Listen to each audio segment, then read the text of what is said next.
Alright, another video. So, I'm sure you guys are familiar with Infographics Show. They have a huge following. But for those who don't, they make real clever videos of a lot of times, you know, just like predictions or very true crime story stuff. And this is one in particular that I don't know how many people knew that Leatherface from Texas Chainsaw Massacre, when they opened that story, based off true events, but not as over the top as they made it, obviously. But this dude actually existed, and it's pretty rancid to hear what he did. The way this show is able to kind of get around all the sensitivity that, you know, is just in the environment nowadays. They do it in a cartoonish style, but you still get the main point of how effed up this dude was in the head. So this is the story of Ed Gein. Or Gein, however you want to pronounce it. But it's crazy sick.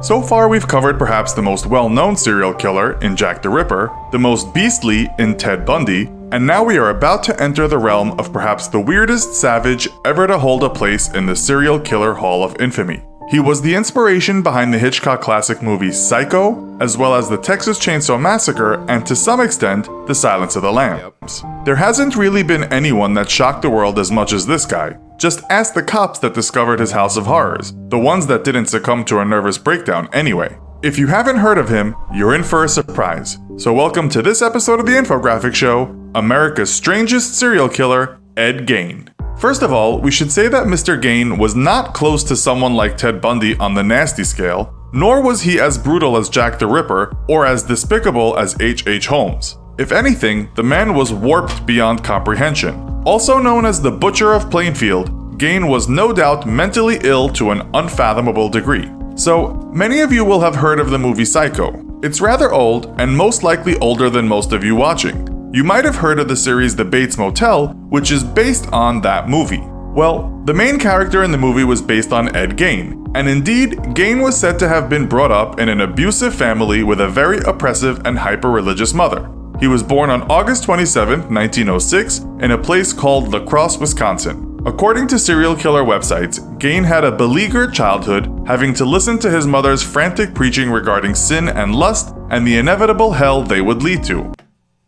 It's said his childhood was very isolated and he had few friends. He had a brother who died in an accident when Gein was still young. Some people have conjectured that Gein killed him, but there's no proof. People have ventured that Gein, being the shy and weaker brother, killed his sibling, and this could be compared to the Old Testament thriller Cain and Abel. But let's stick with what we know. One bio tells us, at school he rarely socialized, although we are told his teachers remembered that he had demonstrated queer mannerisms such as laughing randomly.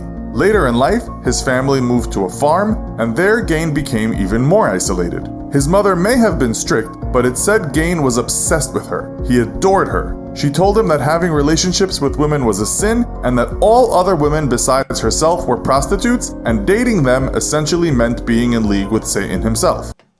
This was not a good start for young Ed, especially if you've read Freud on overbearing mothers. Gein's father died, and so it was just him and the zealous mother. But then she had a stroke, and Gein ended up having to look after her. He took odd jobs around town, and was known as a quiet, decent guy who was reliable when you wanted something fixed. Apparently, he was quite a capable handyman. His devotion to his mother was unerring, but it's said that Gein had become fascinated with stories about Nazis and cannibals, which he read in various books and death cult magazines. His mother then passed away in 1945, leaving Ed alone on the farm. It's said he kept the rooms where she had stayed in the same condition and locked them so they would stay that way forever. He continued working his odd jobs and doing work on the farm, but a few years after his mother's death, Gein took up a new hobby. To some extent, that hobby was trying to become her. Now for the gruesome part.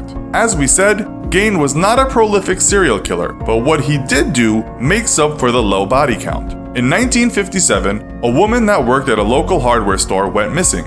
Her name was Bernice Warden. Her son told police that one of the last people to be seen in the store with her was none other than the habitual hat-wearing Mr. Gein. He was arrested shortly after, and police received a warrant to check out the Gein farm. This is not one of those serial killer stories with twists and turns, because the cops found what they were looking for immediately upon searching the farm. That was Mrs. Warden's dead body, shot with a .22 caliber rifle, hung upside down in a shed like an animal. The torso had been, what's called in hunting, dressed out, meaning it was opened and the organs had been taken out. The body was also mutilated from head to toe. Captain Lloyd show poster, who saw this grisly sight, said tendons in the ankles had been cut and a rod had been placed through them. The body was drawn up in the air by a block and tackle, the body was dressed out, and the head was missing. Her head was later found in a burlap sack. Ed had a thing for heads, as you shall see. This was obviously a sickening sight for the deputy that found the body, but inside the house, police got the shock of their lives. As we said, he liked to keep the heads of his victims. Police found 5 heads inside plastic bags, as well as 4 skulls. But more stomach churning, they also found masks, whereby Gein had carefully cut off the faces and kept them intact so he could wear them. One police officer told the press, "Some of them have lipstick on and look perfectly natural. If you knew them, you'd be able to recognize them." In fact, Gein was a handyman in many ways, and we are not talking about fixing creaking doors. Police found all sorts of things, and not just human remains. Gein had made lampshades, chair covers, and wastebaskets out of human skin.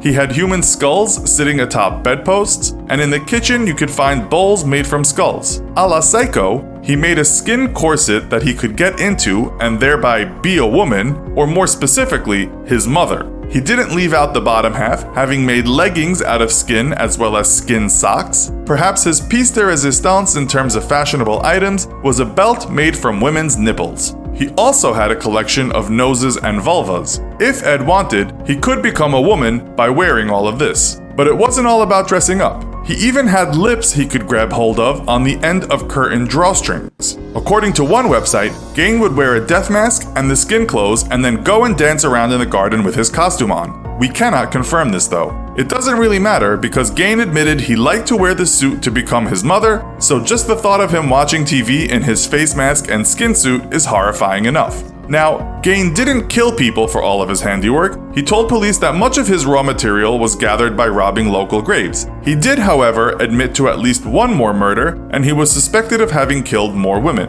A famous quote of Gein was this: "When I see a pretty girl walking down the street, I think 2 things. One part wants to be real nice and sweet, and the other part wonders what her head would look like on a stick." Well, some websites, and even the movie American Psycho, attribute this to Gein, but other websites tell us it was another strange killer named Ed Kemper that said it. Such strangeness and brutality left its mark on Plainfield, which would never be plain again. Many people say the sheriff of the town died fairly young as a result of the trauma from investigating this case. In fact, one of the sheriff's friends said he was a victim of Ed Gein as surely as if he had butchered him. Gein was unsurprisingly found by the courts to be insane. He was diagnosed with schizophrenia and a severe Oedipus complex. He died in 1984 from lung cancer in Mendota Mental Health Institute. It's thought he said this about his time in one mental institution: "I like this place. Everybody treats me nice. Some of them are a little crazy though." He was buried in Plainfield, although it's said parts of his grave are now missing because people wanted to take a souvenir home with them when they visited. The question we will leave you with today is this: are we correct in saying this is the world's strangest serial killer? Let us know your thoughts in the comments. I'm sure there are people out there that are doing some sick shit that we don't even know about. And that's a horrific thing, how many serial killers could be walking out there. Anyways, I hope you guys found this interesting. If this is your first time, feel free to like and subscribe if you want. But until next time, I'm out.